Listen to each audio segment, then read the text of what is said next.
Albert Einstein once said, "Everybody's a genius. But if you judge a fish by its ability to climb a tree, it will live its whole life believing that it is stupid." Ladies and gentlemen of the jury, today on trial we have modern day schooling. Glad you could come. Not only does he make fish climb trees, but also makes them climb down and do a 10-mile run. Tell me, school, are you proud of the things you've done? Turning millions of people into robots, do you find that fun? Do you realize how many kids relate to that fish? Swimming upstream in class, never finding their gifts, thinking they are stupid, believing they are useless? Well, the time has come, no more excuses. I call school to the stand and accuse him of killing creativity, individuality, and being intellectually abusive. He's an ancient institution that has outlived his usage. So, Your Honor, this concludes my opening statement, and if I may present the evidence of my case, I will prove it. Proceed. Exhibit A. Here's a modern day phone. Recognize it? Here's a phone from 150 years ago. Big difference, right? Stay with me. Here's a car from today, and here's a car from 150 years ago. Big difference, right? Well, get this. Here's a classroom of today, and here's a class we used 150 years ago. Now ain't that a shame?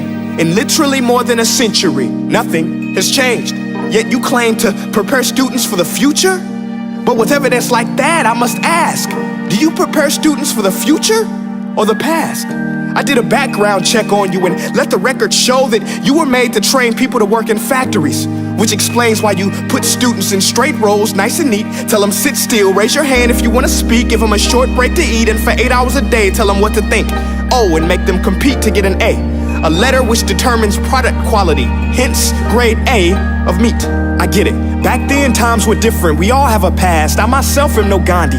But today, we don't need to make robot zombies. The world has progressed. And now we need people who think creatively, innovatively, critically, independently, with the ability to connect. See, every scientist will tell you that no two brains are the same.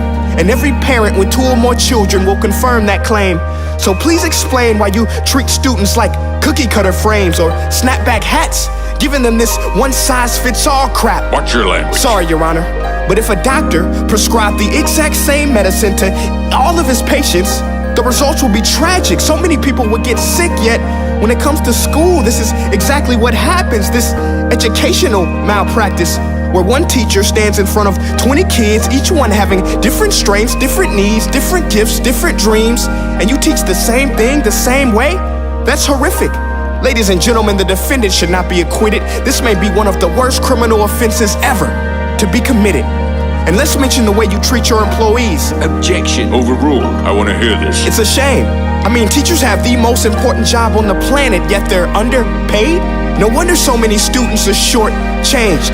Let's be honest, teachers should earn just as much as doctors, because a doctor can do heart surgery and save the life of a kid, but a great teacher can reach the heart of that kid and allow him to truly live.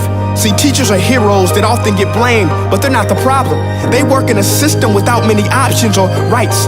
Curriculums are created by policymakers, most of which have never taught a day in their life.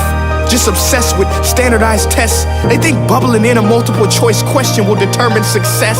That's outlandish. In fact, these tests are too crude to be used and should be abandoned, but don't take my word for it. Take Frederick J. Kelly, the man who invented standardized testing, who said, and I quote, "These tests are too crude to be used and should be abandoned." Ladies and gentlemen of the jury, if we continue down this road, the results will be lethal. I don't have much faith in school, but I do have faith in people. And if we can customize healthcare, cars, and Facebook pages, then it is our duty to do the same for education, to upgrade it, change it, do away with school spirit, because that's useless. Unless we're working to bring the spirit out of each and every student, that should be our task.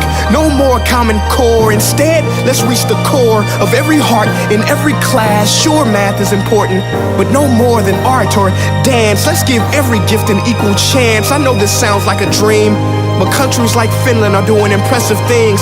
They have shorter school days. Teachers make a decent wage. Homework is non-existent, and they focus on collaboration instead of competition. But here's the kicker, boys and girls. Their educational system outperforms every other country in the world. Other places like Singapore are succeeding rapidly. Schools like Montessori, programs like Khan Academy, there is no single solution. But let's get moving, because while students may be 20% of our population, they are 100% of our future. So let's attend to their dreams, and there's no telling what we can achieve. This is a world in which I believe, a world where fish are no longer forced to climb trees. I'll rest my case.